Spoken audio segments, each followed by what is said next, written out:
testing me. Are you saying that it was intentional? Maybe. Or maybe it was just sloppy police work. Do you believe you were set up? Yes. By who? There are quite a few possibilities. Kelly's husband Scott, for one.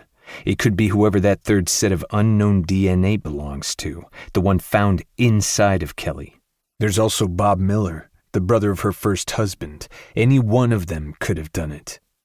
But not you. No, not me. Can you tell us what was going through your head when the verdict was read aloud? I knew my life was over, and I couldn't believe it. You hear about these people on the news that were wrongfully convicted, but you never expect to be one of them. I didn't murder Kelly Summers, and I will continue to fight against that lie until my last breath. The Innocence Project declined to take on your case. Why do you think that is? I don't know. You'd have to ask them. So, Adam, what's your plan B then?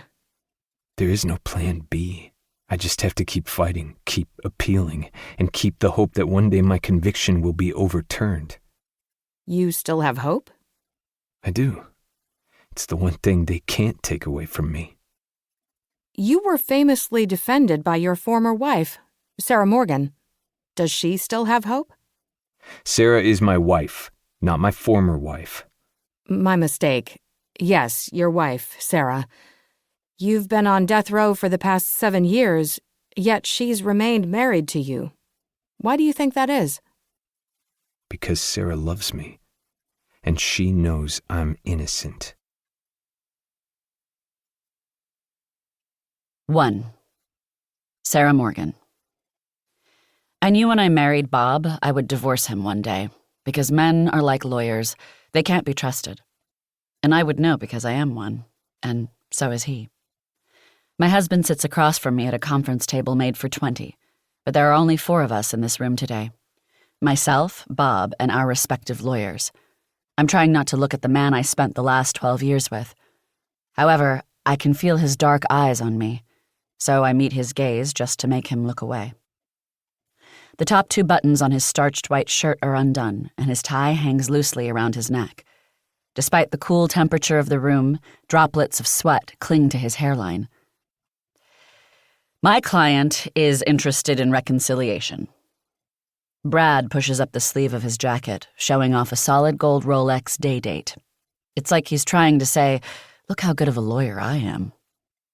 He sports slick blonde hair and a clean-shaven face, the complete opposite of my husband's dark locks and 5 o'clock shadow.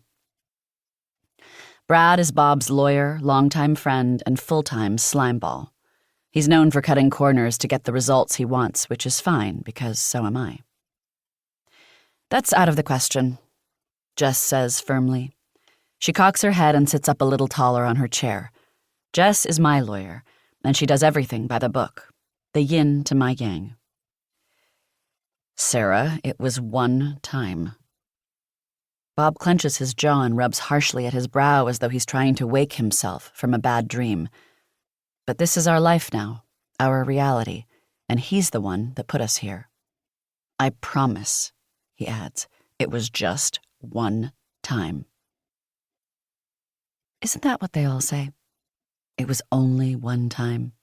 It was an accident, an error of judgment, something completely out of character, something they'll never do again. It didn't mean anything. She didn't mean anything. Yeah, that is what they all say, but only once they get caught. They're not sorry for what they've done. They're sorry that you know what they've done. And Bob's no different. He's just like the rest of them. Brad gives him a knowing look and slightly shakes his head, signaling for him to stop talking. I can tell it's hard for Bob to be the client and not the lawyer, but he concedes, letting out a deep sigh as he leans back in his chair and folds his arms over his chest. "I'd like to reiterate that my client accepts full responsibility for his major error in judgment and has agreed to attend 6 counseling sessions in order to move forward with reconciliation," Brad says, steepling his hands in front of his face. Streaks of sunlight pierce through the partially open blinds, glinting off his Rolex, making a kaleidoscope of light dance across the wall each time he tilts his wrist. To keep listening to this audiobook, I've left you a link in the description so you can do it, at no cost thanks to Audible's 30-day free trial.